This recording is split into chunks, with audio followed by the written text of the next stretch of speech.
Focus లేకపోవడం almost teenage పిల్లలు ఉన్న ప్రతి పేరెంట్ నుంచి వినిపించే ఒక కామన్ ప్రాబ్లం. ఫోకస్ లేకపోవడం అనేది ఏమి డెఫిషియన్సీ కాదు. అండ్ ఫోకస్ అనేది బై బర్త్ వచ్చేసేదో లేకపోతే అప్పటికప్పుడు ఒక మ్యాజిక్ లాగా క్రియేట్ చేసుకునేదో కాదు. ఫోకస్ అనేది ఓవర్ ద టైం మనం చేసుకునే చిన్న చిన్న హ్యాబిట్స్ వల్ల బిల్డ్ అవుతుంది. వాళ్ళ డైలీ రొటీన్లో మనం చిన్న చిన్న మార్పులను చేయడం వల్ల వాళ్ళ మైండ్ కామ్గా, అలర్ట్గా అండ్ వాళ్ళు మెంటల్లీ అండ్ ఎమోషనల్లీ కూడా స్టేబుల్గా ఉంటారు. సో నేను ఈ వీడియోలో మీరు ఎక్కువ ఎఫర్ట్స్ పెట్టకుండా వాళ్ళ డైలీ రొటీన్లో ఇంక్లూడ్ చేయగలిగే కొన్ని చిన్న చిన్న హ్యాబిట్స్ గురించి క్లియర్గా ఎక్స్ప్లెయిన్ చేశాను. వీడియోని ఎక్కడా స్కిప్ చేయకుండా చివరి వరకు చూడండి. గుడ్ స్లీప్ రొటీన్ మన ఓవరాల్ హెల్త్, అది ఫిజికల్ హెల్త్ అయినా లేక మెంటల్ హెల్త్ అయినా సరే, రైట్ అమౌంట్ ఆఫ్ స్లీప్ అనేది చాలా ముఖ్యం.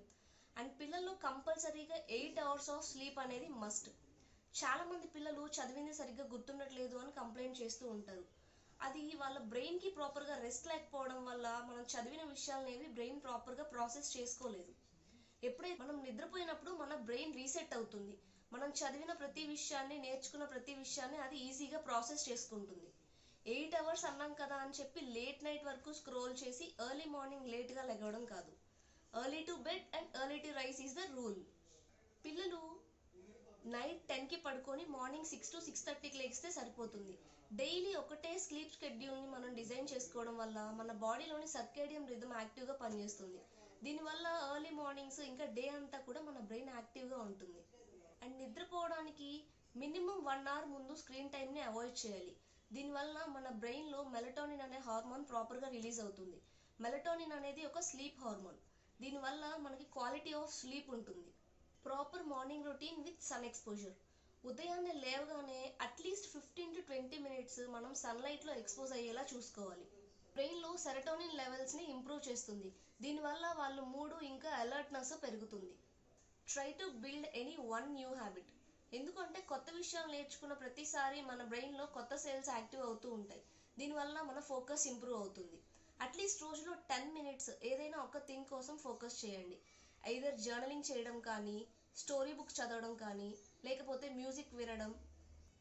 ఎప్పుడైతే మనం ఒక కొత్త విషయం నేర్చుకోవడానికి టైం స్పెండ్ చేస్తామో ఆ టైంలో మన బ్రెయిన్లో కొత్త న్యూరల్ పాత్వేస్ అనేది ఓపెన్ అవుతాయి. దానివల్ల బ్రెయిన్ ఇంకా యాక్టివ్గా వర్క్ చేస్తూ ఉంటుంది.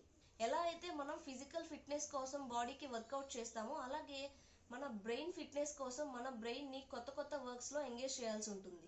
Phone free study time. చదువుకునేటప్పుడు కంపల్సరీగా మొబైల్ని దూరంగా ఉంచాలి. ఇప్పటి రోజుల్లో పిల్లలు చదువుకోవడం అనగానే మొబైల్ లేకుండా పని అవ్వడం లేదు. వాళ్ళ హోంవర్క్స్, యాక్టివిటీస్ ఫోన్లో చూసుకోవడం కానీ, ప్రతి చిన్న విషయాన్ని మనం గూగుల్లో వెతికి తెలుసుకోవడం కానీ, ఇలాంటి విషయాల కోసం ఎక్కువగా ఫోన్ని తీసుకొచ్చి దగ్గరగా ఉంచుకుంటూ ఉంటారు.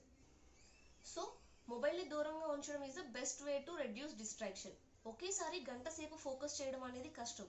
అలా కాకుండా 30 minutes study time, 5 to 10 minutes break తీసుకొని మళ్ళీ ఇంకో 30 minutes చదవడం వల్ల వాళ్ళ ఫోకస్ ఇంకొంచెం ఇంప్రూవ్ అవుతుంది. Finally, healthy body is equal to healthy mind. మనం బాడీలోకి ఏం తింటామో అదే మన ఫేస్ పైన రిఫ్లెక్ట్ అవుతుంది అని చెప్తూ ఉంటాం కదా.